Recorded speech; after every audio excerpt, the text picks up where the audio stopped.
Hello students, आज का lecture number 4। Last time हमने 10th क्वेश्चन तक कर लिए थे। आज 11th क्वेश्चन देख लीजिए। सो रिलेशन कहाँ पे डिफाइंड है? रिलेशन आर डिफाइंड है set of points in a plane.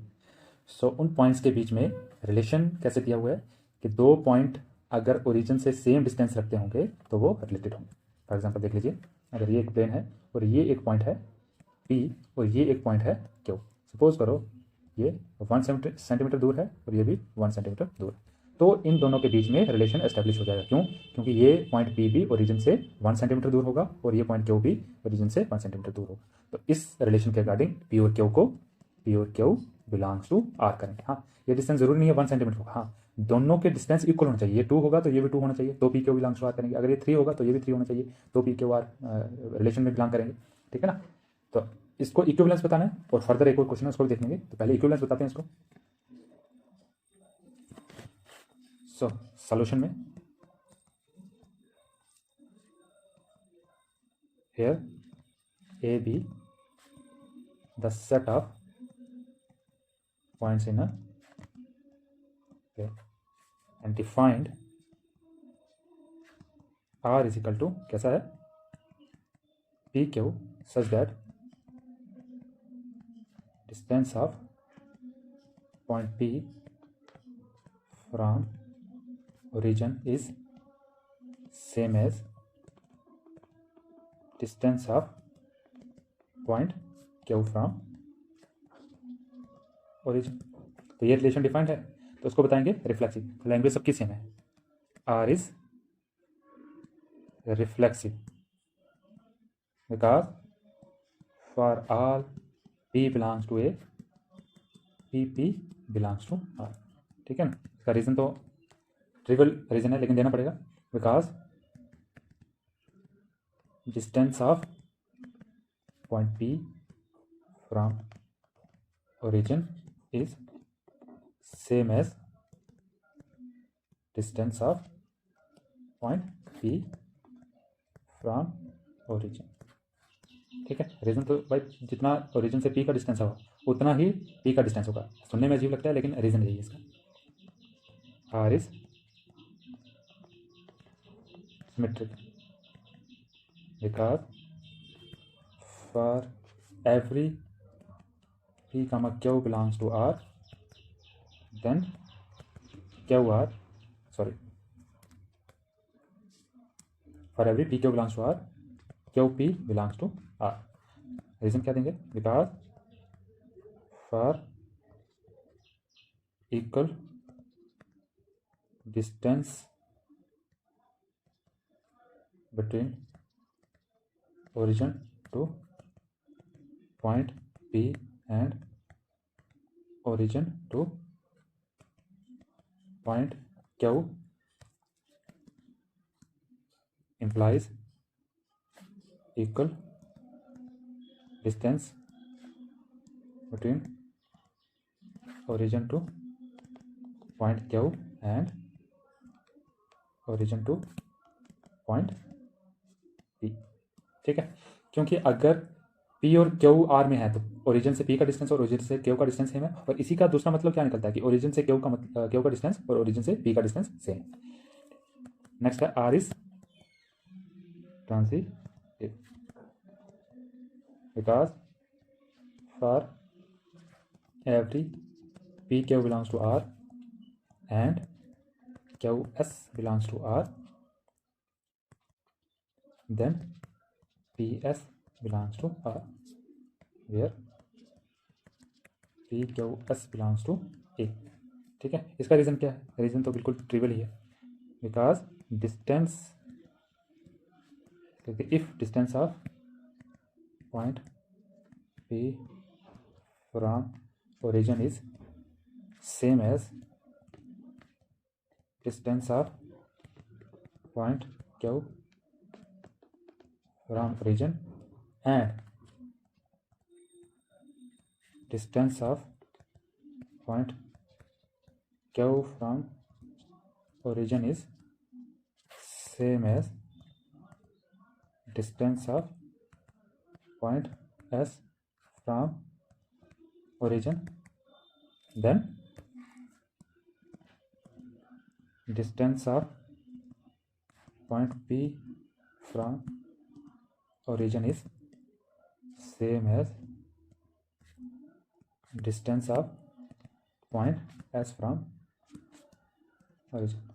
Okay, तो जितना P से Q का डिस्टेंस होगा और जितना Q का S से डिस्टेंस होगा उतना ही डिस्टेंस P और S में होगा, ठीक है ना। अब समझाने की जरूरत नहीं है, अगर ये P है, ये Q है, ये S है, तो जितना P और Q का डिस्टेंस है ओरिजिन से उतना ही Q और S का डिस्टेंस है। तो इसका क्या मतलब हुआ, उतना ही, अगर ये P है, ये Q है और ये S है, जितना इसका डिस्टेंस है उतना इसका डिस्टेंस है, और जितना इसका डिस्टेंस है उतना ही इसका डिस्टेंस है। इसका मतलब OS और OP सेम होंगे, ठीक है। यही लिखा मैंने बिल्कुल थ्योरी में। देखिए इसका एक और नेक्स्ट पार्ट दिया हुआ है, अब उसको देखते हैं कि further show that the set of all points related to point P not, मतलब ओरिजिन नहीं होना चाहिए और कोई भी पॉइंट P होगा तो उससे रिलेट होने वाले पॉइंट आप सर्कल बनाएंगे विद ओरिजिन एसेंट, ठीक है। अब देख लीजिए इसको डायग्रामेटिकली देखते हैं। अगर मैंने बताया सपोज करिए ये पॉइंट P है जो कि एक पर्टिकुलर डिस्टेंस में है, सपोज करिए को 2 सेंटीमीटर डिस्टेंस है। मुझे बताइए कि यहाँ पे कौन कौन से पॉइंट इससे रिलेटेड होंगे। वो सारे पॉइंट इससे रिलेटेड होंगे जो कि 2 centimetre distance from the origin पे होंगे। इसका मतलब ये कोई पॉइंट होगा, ये भी 2 सेंटीमीटर होगा, ये कोई पॉइंट होगा, ये भी 2 सेंटीमीटर होगा, ये कोई पॉइंट होगा। और मैं जो लाइन्स ड्रा कर रहा हूँ इनके बीच में भी कितनी ही लाइन्स होंगी जो 2 सेंटीमीटर में होंगी, ठीक है। तो आप मुझे बताइए ये ऐसी ऐसी लाइन्स जो करूँगा तो ये सारी लाइन्स को देखो, बीच में भी लाइन्स होंगी, ऐसी भी लाइन्स होंगी, ठीक है ना। बिल्कुल स्मॉल में जाऊँगा तो बिल्कुल लाइन्स होंगी और इन सब लाइन्स को ज्वाइन करूँगा तो एक सर्कल बनेगा। तो उसने यही बोला है प्रूफ करने के लिए, क्या बताइए, further show that set of all points related to point P not equal to 0 is the circle passing through origin, ठीक है ना। तो उसको लिखेंगे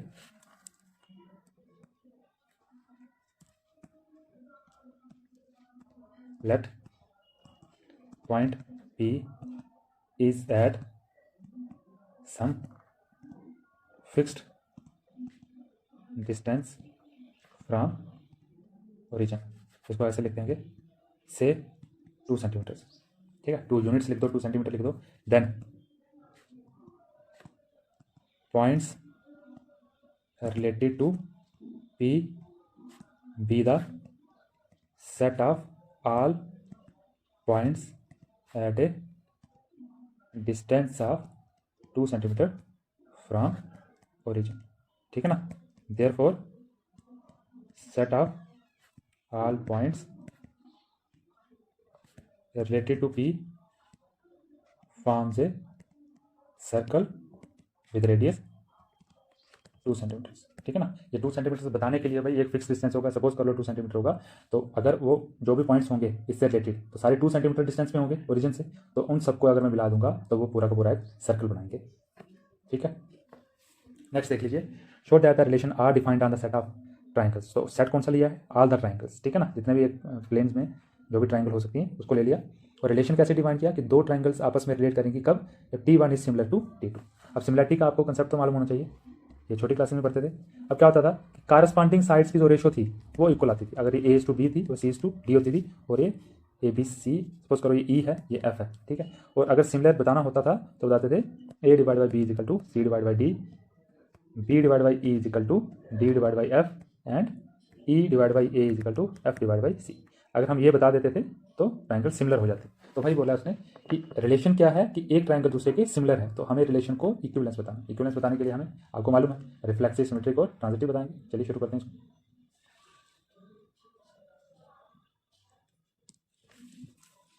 so here A be the set of all triangles and defined R is equal to, कैसे define किया हुआ है, T1, T2 such that T1 is similar to T2। so R is language वही रहेगी जो हर बार लिख रहे हैं, वही language. R is reflexive because for all T belongs to R, T belongs to, मैं हर बार इसको गलत लिखता हूँ, T belongs to A set से लिया, ये जो A सेट था, T belongs to R, ठीक है। सो रीजन क्या है, because a triangle is always similar to itself, ठीक है। एक ट्राइंगल खुद से हमेशा सिमिलर होती है। नेक्स्ट है आर इज सिमेट्रिक बिकॉज देखो लैंग्वेज हर बार वही है, because for every T1, T2 belongs to R, then T2 comma T1 belongs to R, where T1 comma T2 belongs to A। इसका क्या रीज़न देंगे? बिकॉज इफ T1 अगर एक triangle दूसरे से सिमिलर हो तो दूसरे भी पहले के सिमिलर होती है। T2 then T2 is also similar to T। ठीक है। Next R is transitive because for every T1 comma T2 belongs to R and T2 comma T3 belongs to R, then T1 comma T3 belongs to R। ठीक है ना। Reason क्या है? Reason वही है, because if T1 is, देखो एक triangle अगर दूसरे के सिमिलर होगी, similar to T2 and T2 is similar to T3, then T1 is always similar to T3। ठीक है, ये तो हो गया। हाँ, इसमें आप जो मैंने ऊपर भी नहीं लिखवाया तो इसमें आप लाइन जोड़ सकते हैं। 10 इक्विवेलेंस बताना था। 10 R is reflexive, symmetric and transitive, hence R is an equivalence relation. ठीक है, आप इसको ऊपर भी जोड़ देना। देखिए सेकंड पार्ट क्या दिया हुआ है। देखिए हमें 3 ट्राइंगल्स दिए हैं। T1 दिया हुआ है, उसकी साइड्स हैं 3, 4, 5, T2 दी है 5, 12, 13 और T3 दी है। अब बताना है कि इन तीनों ट्राइंगल्स में कौन एक दूसरे से रिलेटेड है। रिलेटेड होने का मतलब क्या है कि कौन सी ट्राइंगल दूसरे के सिमिलर है, क्योंकि इसमें रिलेशन क्या है? सिमिलरिटी वाला। तो रिलेटेड होने का मतलब हो गया सिमिलर। तो 3, 4, 5 देखिए here T1 is triangle with sides 3, 4, 5, T2 is triangle with sides कितना था? 5, 12, 13 and T3 is triangle with sides 6, 8, 10, 6, 8, 10। तो अब मुझे बताइए सिमिलर। देखिए 3/T1 अगर देखनी होती है 3/5, देखिए आपने 3/5 क्या कभी 4/, देखिए दोनों तरीके से कर सकते हैं, ऐसे ऐसे कीजिए इसको। 3/4 क्या कभी 5/12 के इक्वल हो सकता है? तो नहीं होता। ठीक है, नेक्स्ट देख लीजिए 3/4 कभी 6/8 के इक्वल हो सकता है? हाँ, ये हो सकता है। और काटूंगा 2 से तो 3/4 आ जाएगा। नेक्स्ट एक को चेक कर लीजिए 4/5 कभी 8/10 के इक्वल होता है? तो हाँ, तो 2 से डिवाइड करूँगा तो 4/5 आएगा। और लास्ट का चेक कर लीजिए कि 5/3 कभी 10/6 के इक्वल होता है? तो हाँ, ये भी हो सकता है। ठीक है ना। तीनों केसेस में ये इक्वल आ गई साइड्स, इसलिए T1 जो रिलेटेड थी वो T3 से आ गई। So clearly T1 is related to T3 because T1 is similar to T3। ठीक है, देखिए नेक्स्ट क्वेश्चन है सेट ऑफ ऑल पॉलीगन दिया हुआ है और 2 पॉलीगन्स कब रिलेट करेंगे? जब P1 and P2 have same number of sides. देखिए रिलेशन बहुत इंपॉर्टेंट है। आपको रिलेशन क्या दिया है उसी हिसाब से आप उसको प्रूफ करेंगे। देखिए इसमें भी आपको इक्विवेलेंस बताना है, तो आप क्या करेंगे इस क्वेश्चन में? इसको उतार लेंगे सॉल्यूशन में इसको लिख देंगे here A be the set of all polygons and defined R is equal to, इस पूरे सेट को उतार लेंगे ऊपर से। ठीक है, अब इक्विवेलेंस, अब रिफ्लेक्सिव बताना है तो आप बोलेंगे R is reflexive because for all, देखिए बिल्कुल सेम क्वेश्चन है इसलिए मैं ऐसे करवा रहा हूँ। Reflexive because for all any P belongs to A, P belongs to R। क्यों? बिकॉज, हाँ बताइए, कोई पॉलीगन की सेम नंबर ऑफ साइड्स होनी तब रिलेट करें, तो अपने साथ तो वो सेम नंबर ऑफ साइड्स तो जरूर रखेगा because P and P have same number of sides. ठीक है, second point R is symmetric because for every P1 P2 belongs to R then P2 P1 belongs to R। इसका reason क्या दे देंगे? Because if P1 and P2 have same number of sides then P2 and P1 also have same number of sides. ठीक है, reason क्या है कि अगर P1 कोई एक पॉलिनोमियल है उसकी सेम नंबर ऑफ साइड्स हैं, कोई भी नंबर ऑफ साइड्स है, और P2 की भी, दोनों की सेम नंबर ऑफ साइड्स हैं, तो इसका उल्टा मतलब ही निकलेगा कि P2 और P1 की भी same number of side.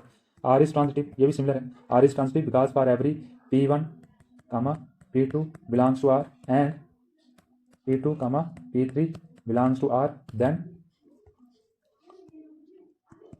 P1 comma P3 belongs to R। क्यों? रीजन क्या दे देंगे? Because if P1 and P2 have same number of sides and P2 and P3 have same number of sides then P1 and P3 have same number of sides. ठीक है ना, इसका reason लिख देंगे। देखिए एक और क्वेश्चन दिया हुआ इसके साथ में, what is the set of all elements in A related to the right angle triangle T with sides. देखिए यहाँ पे आप क्वेश्चंस को थोड़ा डिफिकल्ट करने की कोशिश की गई है। उसने बोला है कि इस ट्राइंगल में, जो कि एक राइट ट्राइंगल है विद साइड्स 3 4 कुछ भी दिया हुआ है, ये किस किस से रिलेटेड होगी, इससे रिलेशन बनाओ। देखिए रिलेशन क्या कहता है? रिलेशन कहता है कि हमें सिर्फ साइड्स देखनी है। उसने एक राइट ट्राइंगल दिया है और इसकी साइड्स बता दी हैं 3 4 5। ठीक है, तो 3 4 5। अब बोला कि ये किस किस से रिलेटेड होगी, तो आपको रिलेशन देखना है कि उसने बोला नंबर ऑफ साइड्स कितनी होगी उससे रिलेटेड करेंगे। तो इसने वो कंफ्यूज करने के लिए दिया है कि इसकी राइट एंगल है, तो इसमें आएगा बस जो भी ट्राइंगल्स होंगी वो सारे इससे रिलेट कर जाएंगे। सो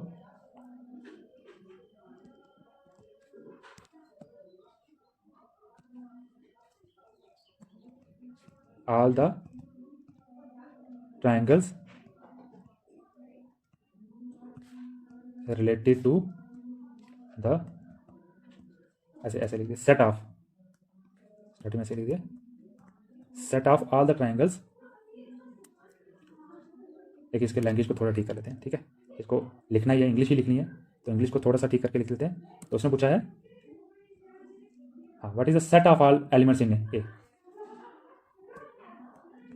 set of all triangles in plane are related to triangle related to right angled triangle with sides 3 4 and 5। ठीक है, उससे फर्क नहीं पड़ता कि उसकी साइड्स की लेंथ क्या दी हुई है। उसने बोला कि 3 4 और 5 है, लेकिन कितनी नंबर ऑफ साइड्स हैं वो उसके साथ सारे रिलेशन बनाएगा। तो सेट ऑफ ऑल ट्राइंगल, जितने भी ट्राइंगल्स होंगे इन्हें plane are related to the right triangle जो भी दी हुई है। ठीक है, देखिए ये भी सेम क्वेश्चन है, तो इसका भी सोल्यूशन में क्या लिखेंगे? Here L be the set of all lines in the x y plane and defined R is equal to, ये जो सेट दिया हुआ है ये वाला, इसको उतार लेंगे। अब रिलेशन क्या दिया हुआ कि लाइंस, एक प्लेन है उसमें बहुत सारी लाइंस है, ये लाइंस है सारी। ठीक है, अगर इस स्क्रीन को ही मैं एक प्लेन मान लूँ तो कोई भी लाइन ड्रा कर दूंगा तो वो सेट एल है। अब उसने रिलेशन क्या दिया हुआ है, बोला है कि अगर दो लाइंस आपस में पैरेलल होंगी तो वो रिलेटेड होंगी। तो इस रिलेशन को रिफ्लेक्सिव बताओ, तो सीधा लिखेंगे R is reflexive because for every L belongs to, sorry L1 रख देते हैं, L1 belongs to L, L1 comma L1 belongs to R। ठीक है ना, रीजन क्या लिखेंगे? Because a line is always parallel to itself. Second, R is symmetric because for every L1 comma L2 belongs to R, L1 comma L2 belongs to R, then L2 comma L1 belongs to R। इसका reason क्या देंगे? Because if line L1 is parallel to L2 then L2 is also parallel to L1। यही तो मतलब होता है कि अगर एक लाइन दूसरे लाइन के पैरेलल है, L1 अगर L2 के पैरेलल है तो इसका मतलब है L2 भी L1 के पैरेलल है। तो ये तो थ्योरम में लिखा है। ट्रांजिटिव के लिए R is transitive because for every L1 comma L2 belongs to R and L2 comma L3 belongs to R, then L1 comma L3 belongs to R। ठीक है, L1 comma L2 here L3 belongs to कौन सा set है वो? L। ठीक है, ये हो गया। इसका रीजन भी क्या देंगे? Because if L1 is parallel to L2 and L2 is parallel to L3 then L1 is also parallel to L3। यही रीजन है। ठीक है, अब एक और इसका पार्ट देखो इक्विवेलेंस बोला है तो लास्ट में लिख देंगे thus R is reflexive symmetric and transitive therefore R is an equivalence, जहां R is an equivalence relation. देखिए अब एक और दिया हुआ है, find the set of all lines related to the line y equal to 2x plus 4। तो ये क्वेश्चन देख लो, अब आपको मालूम होना चाहिए कि y equal to 2x plus 4 का मतलब क्या होगी? जो 4 पे इंटरसेप्ट बनाएगी y एक्सिस पे वो हो गया ये line y equal to 2x plus 4। ठीक है, अब इस लाइन के पैरेलल कौन सी लाइन होती है? तो सीधा लिख देंगे set of lines of the form y is equal to 2x plus k where k is some constant। ठीक है, k कोई भी कांस्टेंट हो सकता है। Forms set of lines of the form this are related to the line y is equal to 2x plus 4। ठीक है। इस लाइन से रिलेट होने वाली ये सारी लाइनें, के का क्या मतलब हो गया, देखो अगर ये 4 है ना तो ये 4 का इंटरसेप्ट बनाता है यहाँ पे, ठीक है। अगर ये 5 होगा तो ये लाइन तो इसके पहले होगी, लेकिन ये कहाँ पे इंटरसेप्ट, यहाँ पे 5 का, यहाँ से लेकर यहाँ तक की जो लेंथ होगी वो 5, अगर -1 होगा तो यहाँ पे ये -1 की, ठीक है ना, डिस्टेंस तो 1 ही होगा लेकिन -1 पे इंटरसेप्ट बनाएगा, ठीक है। तो वैसे ही चलता जाएगा, लेकिन इस लाइन के बिल्कुल पैरेलल लाइन्स आती जाएंगी, यहाँ पे आएगी, यहाँ पे आएगी, यहाँ पे आएगी। तो के की वैल्यू जैसे जैसे मैं चेंज करता जाऊँगा तो ये जो लाइन थी 2x+4 इस लाइन के पैरेलल लाइन्स आती जाएंगी, ठीक। नेक्स्ट है 15, रिलेशन दिया, ये इस सेट पे ये रिलेशन दिया, इसको बताना है कि करेक्ट आंसर। तो रिफ्लेक्सिव है, तो रिफ्लेक्सिव होने के लिए 1 1, देखो 1 है तो 1 1 भी चाहिए, 2 2 भी चाहिए, 3 3 भी चाहिए, 4 4 भी चाहिए, ये है तो 1 1 है, 2 2 ये है, 3 3 ये है, 4 4 ये है। तो ये तो रिफ्लेक्सिव तो है। एंड सिमेट्रिक, तो सिमेट्रिक होने के लिए 1 2 का उल्टा देख लेते हैं, 2 1, 2 1 तो कहीं नहीं है, तो ये वाला तो करेक्ट नहीं है। रिफ्लेक्सिव अभी चेक किया, ट्रांजिटिव के लिए चेक कर लेते हैं भाई, 1 2 है, 2 2 है, तो इसका उल्टा ये इसको काट के 1 2 आना चाहिए, तो ये आ गया। 1 1 है, हाँ 1 2 तो हो गया, 1 2 आ गया। 1 3 है, 3 3 है, तो 1 3 आना चाहिए इन दोनों को ट्रांजिटिव के लिए। 3 3 है, 3 2 है, तो इन दोनों को 3 2 आना चाहिए। देखो ट्रांजिटिव तो आ रहा है, ठीक है। तो रिफ्लेक्सिव तो पहले का बताया था, ट्रांजिटिव होगा, और सिमेट्रिक तो अभी बताया नहीं है, तो ये है सिमेट्रिक एंड ट्रांजिटिव। सिमेट्रिक तो अभी बताया नहीं है, ठीक है, इक्वलेंस तो हो नहीं सकता, तो इसका आंसर बी आएगा। हाँ, रिलेशन ये दिया हुआ है आर, तो अब ये रिलेशन दिया हुआ है बी इज ग्रेटर देन 6 है, ठीक है, ये 6 यहाँ पे दिया हुआ है। बी 6 से बड़ा, तो देखिए 2 4, तो ये तो पहले ही गलत हो गया, कैसे, बी की वैल्यू 4 दी है और जहाँ पे बी की वैल्यू ग्रेटर देन 6 होनी चाहिए, 3 8। देखिए अब बी की वैल्यू कितनी दी है, 8, तो ए इज इक्वल टू बी -2 है, तो ए की वैल्यू क्या आएगी, जब बी की वैल्यू यहाँ से सेकंड ऑप्शन से 8 बनूंगा तो बी इज इक्वल टू 8, ए की वैल्यू आएगी 6, लेकिन इन्होंने ए की वैल्यू कितनी दी है 3, इसका मतलब बी भी नहीं है। सी की वैल्यू देखिए, यही तो किया अभी कि अगर मैं बी की वैल्यू 8 रखूँ तो ए की वैल्यू कितनी आती है 6, तो ये ठीक है। और बी की वैल्यू अगर 7 रखूँ तो 7 - 2 5 आता है, ठीक है, यहाँ पे 8 दिया हो तो ये भी गलत है, इसका सही आंसर सी। सो ओके, आज का लेक्चर यहीं तक है, थैंक यू।